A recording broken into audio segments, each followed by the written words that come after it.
Good morning, gamers, and welcome to another review video. And this one is going to be of The Curse of Strahd.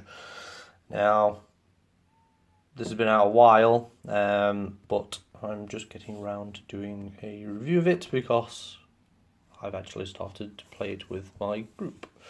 So let's crack this open and have a look. Well, as you can see, it's got the usual finish of the current 5e books. This matte and glossy finish. Artwork is really nice. This is a smaller campaign. It runs between levels 1 to 10. Technically, you start off at level 3, but there is like a miniature campaign from levels 1 to 3 with the Murder House, which is set in Barovia. For people that have not played this before. So this is a redoing of the original, which I believe was in the 70s or the 80s. 80s, I believe. It was 32 pages long in the original, but it clocks out at 256. So there's a lot more material. So everything that they've added to this, they've expanded on certain sections and introduced new things to the story, including the original writers, Tracy and Laura Hickman, with the Wizards of the Coast R&D team. So everything that's been added draws back to some connection of Strahd, because this campaign is all about Strahd and his magnificence and his alluring vampiric nature. So the first bit gives you a bit of overview. Now the areas of Barovia are kind of levelish, so it gives you an average level guide to the different areas and the chapters that they're in. So if your level 3 adventurers decide we're going to randomly walk off in this direction and end up in an area that's got an average level of 9, they might die. But the book is rather beautiful. A number of these pictures of Strahd. You'll see these pictures of the terracotta cards.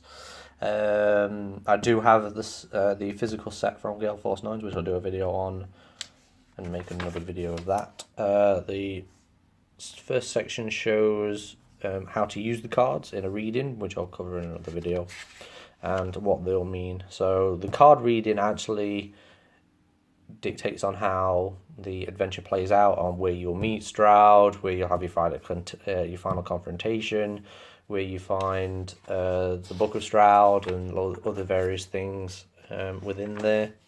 They'll all cover it in there.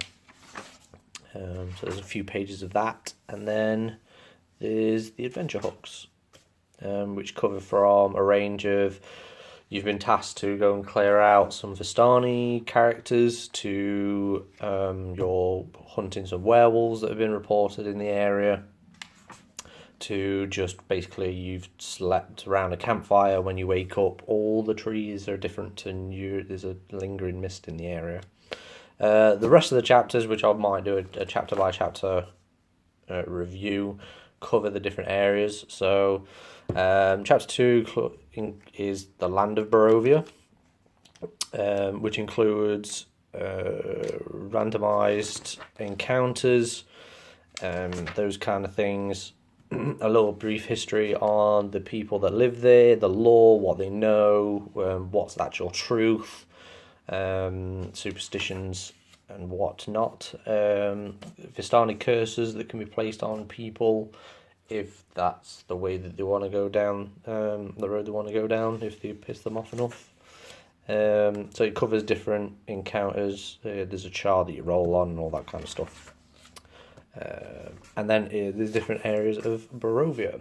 So there's a mini map inside, it's all numbered, etc. It tells you how it's all laid out, and it's pretty much like the beginning. Chapter 3 onwards is the individual areas of Barovia. So chapter 3 is the village of Barovia, etc. and it lists them all down in the appendices.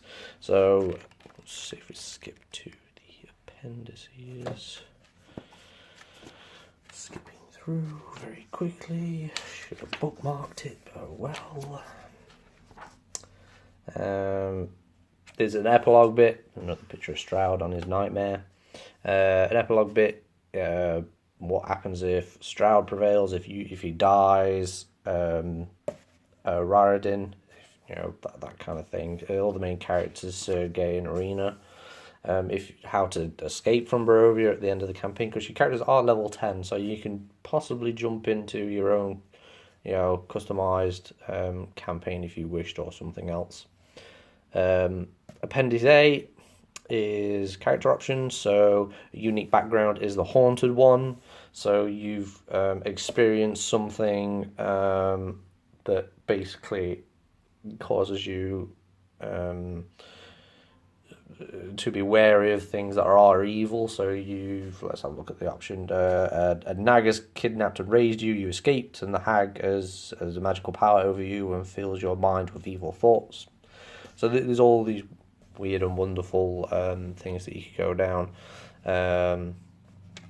It has their own bonds and flaws, etc. Gothic trinkets that obviously can replace normal trinkets from the DMG. Appendix B, is the Death House. So this is your intro campaign if you wanted to do level 1 to level 3. All revolves around a sentient house within the village of Barovia. So you could actually use your entrance to that, and then just use the fog to draw them there, or you just kick off right at the gates of the Death House. So that covers this. Appendix C is unique treasures to find within the Curse of Strahd. So Strahd's tome that covers his secrets and stuff, the Blood Spear, the Gathius staff, whatever that is, if I've pronounced that right. Holy symbol, etc., etc. It covers all the usual fancy stuff. Swordstone, which is quite intrinsic to the story. Strahd and his bestial nature. Madam Eva, who does the card reading. And then on to the unique monsters. There's a lot of unique monsters in here. Some of them are actual items. Strahd's animated armor, the artwork is pretty cool. I like that. And then others are actual characters. So Babel the Saga, pronouncing that wrong, I am so sorry. A generic Barovian witch. Tree Blight, I like the higher challenge. Tree Blight, I like the lower ones from the Monsters Guide. And then we get into the named characters. Esmeralda, she has her own stat block at a challenge rating of 8, and then some other really nice characters. Madam Eva, a sentient doll that likes to kill people. Sounds like a movie. Raradin, and then this guy, Strahd, has a full page dedicated to him in his stat block. Also includes Strahd's kind of tactics, the minions that he has around him at any sort of point, and then a brief section on how his motivations and how he reacts. So the layer actions are all to do with Castle Ravenloft, and that is kind of the castle is kind of a character in itself, like the kind of a double team when you finally meet him, that he can use hit and run tactics and stuff like that. And Appendix E is a more in depth on how to use the terracotta card. So, and it also has all the cards printed into the back if you want to scan them, print them off, and make your own deck. And then some, again, more handouts and invites and other things that you could use to do so. You can actually find all this sort of stuff on Wizards of the Coast website, so you can just print it off if you didn't want to scan them. I would recommend downloading the PDF and printing them off. And then that is it in the back cover. The one thing that is missing from here, as you might notice, there is a section that is perforated, is in this book. there is this wonderful, wonderful pull-out, very large. I believe that it's a 2 size. It's a very large map of Barovia. It is double-sided, and on the other side is Castle Ravenloft in all of its 3D marvellousness. But I'm not going to flip it over and show you. But it is very, very nice and amazing. I'm very happy with the fact that they've actually included a very large map of Barovia. It does make things a lot easier when navigating around. So yeah, all in all, great book. I've yet to finish in reading everything within the book, but I'm sure we'll get around to it at some point. But yeah, loving the book. I mean, if you want something different from Dragons and Demons and you just want a smaller yet more intense campaign, then definitely pick up the Book of Strahd, the Curse of Strahd, sorry, and then venture into Barovia.